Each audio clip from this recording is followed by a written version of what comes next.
Assalamu alaikum. How are you? Hope you will be fine. It's me ZQ and you are watching ZQ English. Let's start. Today's our topic is verb. A word which is used to show some action or state of being. Verb ऐसा लफ्ज़ है जो किसी action को जो किसी काम को जाहिर करे क्या कहलाता है, वर्ब कहलाता है. Importance of verb. It is an important part of speech. It is the main part of the sentence. Without verb we cannot make a sentence. Part of speech का सबसे अहम हिस्सा क्या है? वर्ब है. वर्ब के बगैर आप कोई सेंटेंस नहीं बना सकते. Types of verb. वर्ब्स की डिफरेंट टाइप हैं.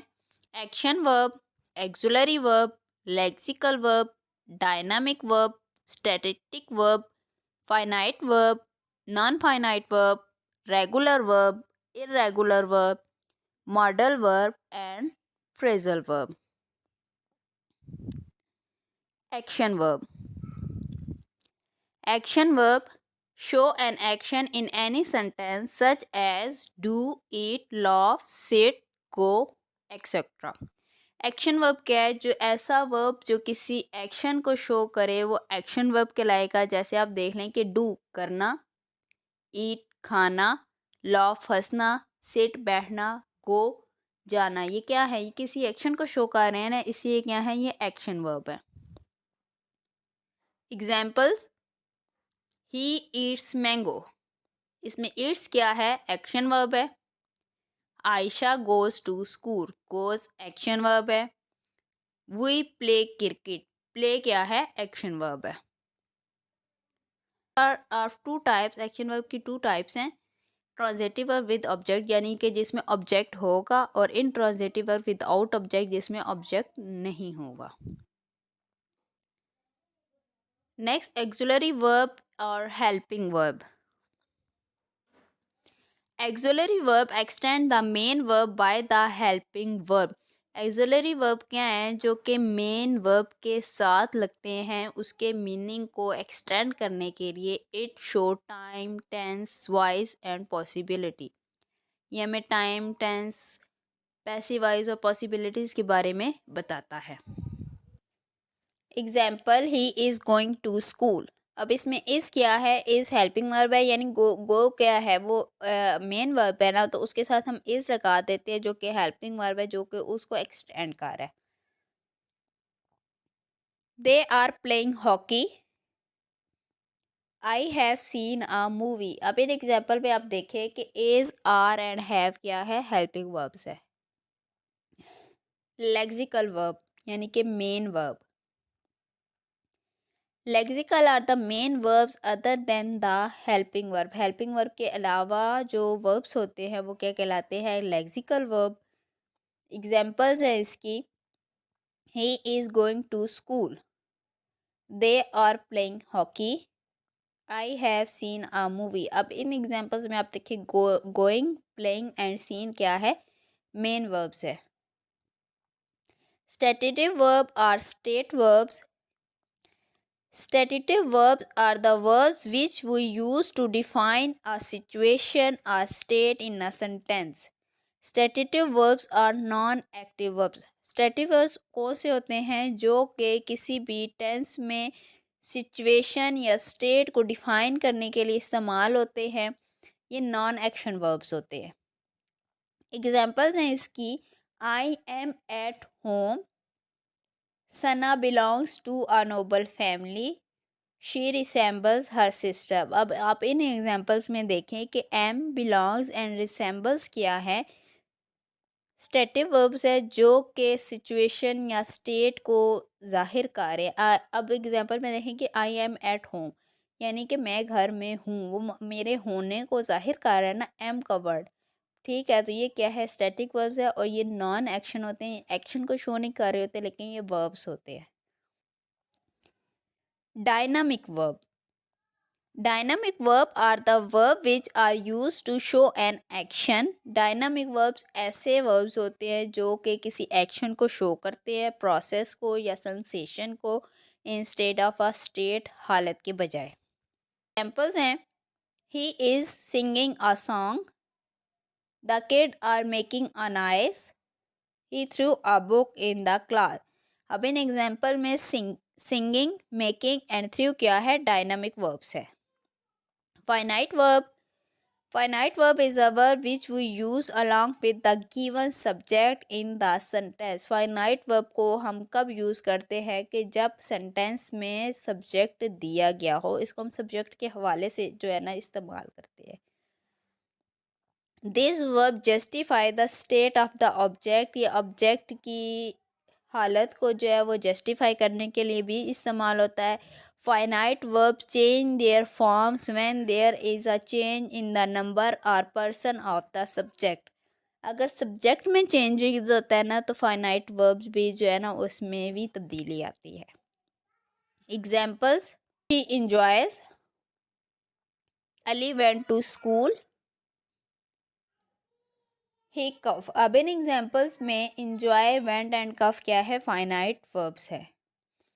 Non-finite verb, they are not actual verbs, not work as verbs, rather they work as a noun, adjective, adverbs, etc. असल में ये verbs नहीं होते, ये सेंटेंस में noun, adjective या adverbs के तौर पर जो है ना इस्तेमाल होते हैं. They do not change according to the number or person of the subject. ये पर्सनस के हवाले सब्जेक्ट के नंबर्स में, यानी अगर सब्जेक्ट में कोई चेंज आता है ना उसके लिहाज से इनमें कोई तब्दीली नहीं आती. They do not have any direct relation to the subject. Subject के साथ इनका कोई डायरेक्ट रिलेशन भी नहीं होता. Some time they become the object, और सम टाइम क्या होता है कि ये ऑब्जेक्ट होते हैं हमारे सेंटेंस के अंदर. एग्जाम्पल्स हैं. Ali went to abroad to play. Walking is a good habit. Playing cricket is his only job. अब देखें कि प्ले, वॉकिंग एंड प्लेइंग ये वैसे तो वर्ब के तौर पर यूज़ होते हैं, लेकिन इन एग्जांपल्स में आप देख लें कि ये वर्ब्स के तौर पर इस्तेमाल नहीं हो रहे. अब इन एग्जांपल में आप देखें कि ये वर्ब्स के तौर पर इस्तेमाल नहीं हो रहे, ये नॉन फाइनाइट वर्ब्स है. Next, regular verb. A verb whose past and past participle are formed by simply adding d or ed to it is called regular verb. अब ऐसे वर्ब जिनके हम जब पास्ट और पास्ट पार्टिसिपल में convert करते हैं, चेंज करते हैं, तो उनके एंड में डी या ई डी के अल्फाज आते हैं, तो वो क्या होते हैं, वो रेगुलर वर्ब्स होते हैं. एग्जाम्पल्स हैं उनकी. हेट. हेट को जब हम पास्ट और पास्ट पार्टिसिपल में चेंज करेंगे तो हेटेड और हेटेड, यानी इसमें आप देख लें कि डी का इजाफा हो गया ना. नेक्स्ट है हेल्प. Helped, help. अब हेल्प में देखें कि हेल्प के आगे हम जब ई डी का इजाफा कर देंगे तो हेल्प्ड और हेल्प्ड ये इसके पास्ट और पास्ट पार्टिसिपल फॉर्म है. मूव, मूव्ड, मूव, तो ये क्या है, ये रेगुलर वर्ब्स है. Next, irregular verb. A verb whose past and past participle are formed in different ways, not by adding d or ed, called irregular verb. अब ऐसे verbs जिनका past और past participle मुख्तलिफ तरीक़ों से बनेगा, यानी उसके एंड में हम डी या ईडी नहीं लगा सकते, इसके अलावा किसी और तरीके से उसका पास्ट एंड पास्ट पार्टिसिपल बनेगा, तो वो कौन से वर्ब्स होंगे, वो इरेगुलर वर्ब्स होंगे. एग्जाम्पल्स हैं. Write, wrote, written. अब इस पे देखें कि आप डी या ईडी का इजाफा नहीं हुआ. Buy, bought, bought. Read, read, read, तो ये क्या है, ये इरेगुलर वर्ब्स है. Next, modal verb. Modal verb are auxiliary verb that are used to express abilities, possibilities, permission and obligation. अब मॉडल वर्ब्स क्या है, ये असल में ये क्या है, ये असल में हेल्पिंग वर्ब्स ही होते हैं, लेकिन ये जो है ये एबिलिटीज़ को, पॉसिबिलिटीज़ को शो करने के लिए जो है ना वो ज़ाहिर होते हैं. एग्जांपल्स है इसकी. I should go home. You must not delay. Faisal में बी लेट. अब इन एग्जांपल्स में आप देखें कि शुड, मस्ट एंड मे क्या है, ये मॉडल वर्ब्स है. इसी तरह can I go out now, क्या मैं बाहर जा सकता हूँ, तो इसमें कैन क्या है, वो मॉडल वर्ब है. नेक्स्ट एंड लास्ट टॉपिक है हमारा phrasal verb. It is a multi word verb made up of at least one preposition or a participle that change the meaning of the verb from the original verb. अब phrasal verbs कौन से होते हैं? Multi word होते हैं, यानी कि एक से ज़्यादा वर्ड से मिलकर ये वर्ब बना होता है। और इसमें एट लीस्ट यानी कम अज़ कम एक प्रेपोजिशन या पार्टिसिप कल जो है ना, एंड इसमें एट लीस्ट यानी कम से कम एक प्रेपोजिशन जो है वो ज़रूर इसके साथ इस्तेमाल होता है, जिससे इसकी मीनिंग जो है वो चेंज हो जाती है, यानी जो एक्चुअल वर्ब की मीनिंग होती है ना वो चेंज हो जाती है। It is a multi word verb made up of at least one preposition or a particle that change the meaning of the verb from the original verb. Phrasal verb क्या है? Multi word है, यानी कि एक से ज़्यादा लफ्ज़ से मिलकर जो है ये वर्ब बनता है, और इसमें एट लीस्ट यानी कि कम से कम एक प्रेपोजिशन जो है वो मस्ट यूज़ होता है।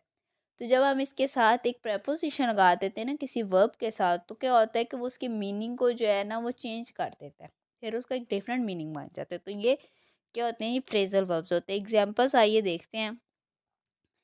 एक्ट अपॉन अमल करना, बिलोंग टू ताल्लुक़ रखना, सेट असाइड अलग करना। तो ये क्या है? ये क्या है? फ्रेजल वर्ब्स है।